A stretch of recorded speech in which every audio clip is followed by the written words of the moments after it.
One is I think the way that they approach the film regarding its genre will really heavily influence its chances for exposure at film festivals and at awards shows, just because, fantasy and sci-fi films usually don't get a lot of recognition in that vein. So I guess maybe we should talk about first how we think they might approach it. What is the genre of the Hunger Games? Is it science fiction? I mean, I don't tend to think of it. No, I have a hunch about it because with all the district or the tributes that are coming out, they're all involved with stunt work. So I have a feeling it's going to be more action, especially if it's going to be placed mainly in the arena, most of the movies. So I don't know what anybody else thinks on that. Mm-hmm. No, I think you make a great point.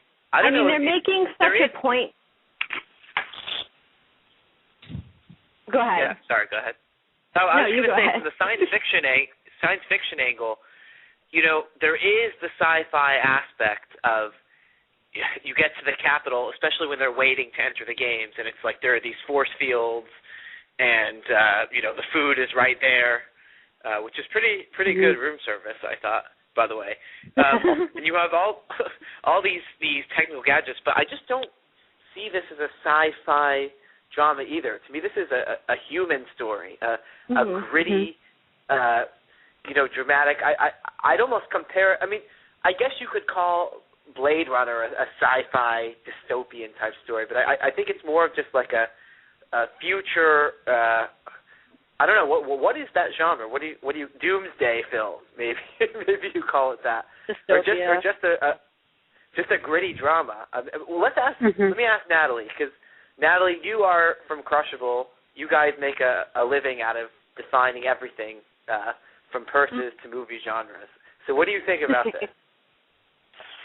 I mean, I think my instinct is to also say action-y, although I don't know if it's a separate genre, the whole kind of speculative fiction. Like, it is sci-fi, but sort of without the aliens and the spaceships. But I wouldn't be surprised if you could qualify this under more of a character-driven, because of what we were talking about, there needing to be some sort of backstory, prequel, prologue in the first movie. I don't know. I mean, I actually don't know how well they if you can assign multiple genres to a movie, or if you kind of have to stick with one. But I think I'm in the action-adventure camp.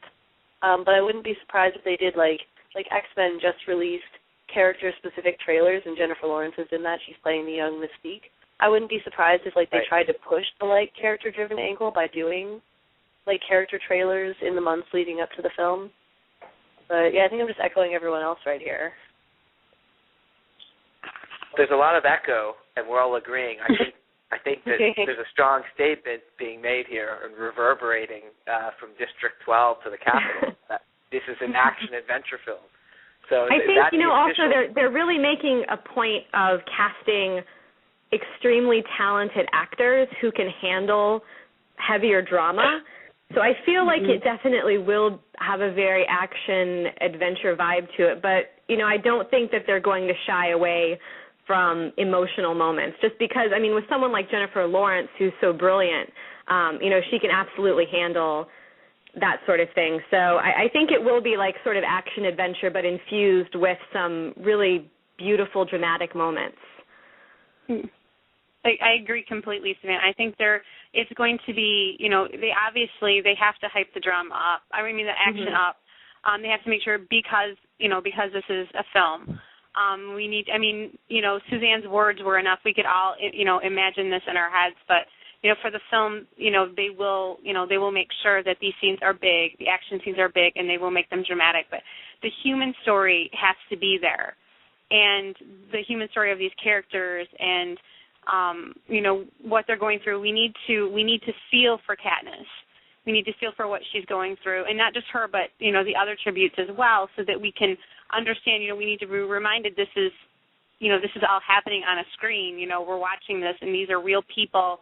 And so I think that they will, with how they're casting, that they will aim for that as well and make sure that, it's as dramatic as it is, dramatic as it is a people, character-driven as it is action, to kind of touch on both. I don't think you can separate one from the other in this series. Well, that's why I'm also happy that they cast Josh, because there's a vulnerability about him, and he's such a great actor. I mean, he can bring the emotion, especially for PETA, because PETA's so important to people. So he's going to be able to bring it for this movie. Yeah, if you haven't seen the trailer for Josh Hutcherson's new film, Carmel by the Sea, which, by the way, no one knows yet if it will even be released or when, but the trailer's available on YouTube. You should totally watch it. There are a few scenes of him during what appear to be some very emotional scenes, and he just looks so PETA-esque to me, especially there's like a scene of him in the rain, like on some rocks, and you can just envision him. Yeah. By the way, you can go to, they have a website for the film. It's awesome. carmel-movie.com.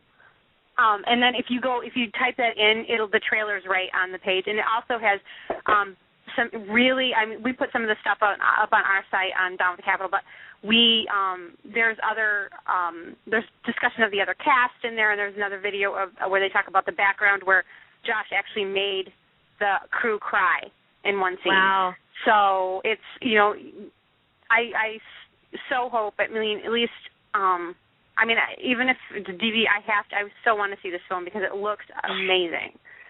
So, but everybody should check that out.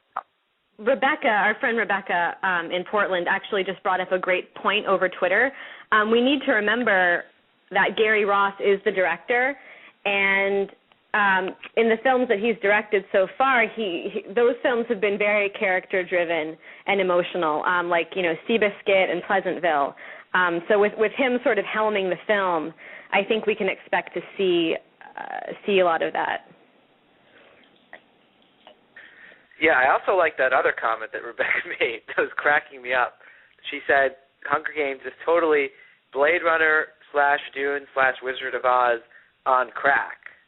That's my take on this show. I can actually absolutely see that. It's a great description, actually. So great comment, Rebecca, and you're a wonderful